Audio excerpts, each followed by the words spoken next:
So my normal camera is on the fritz, so I'm gonna have to use my phone for now. I found these and I thought would be interesting to take apart. It's a disco light, as it were.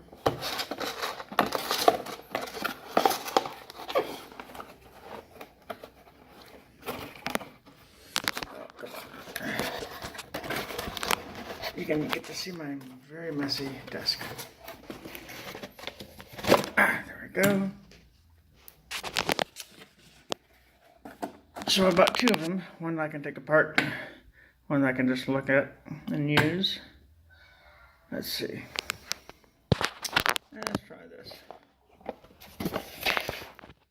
Oh, look, that'll work.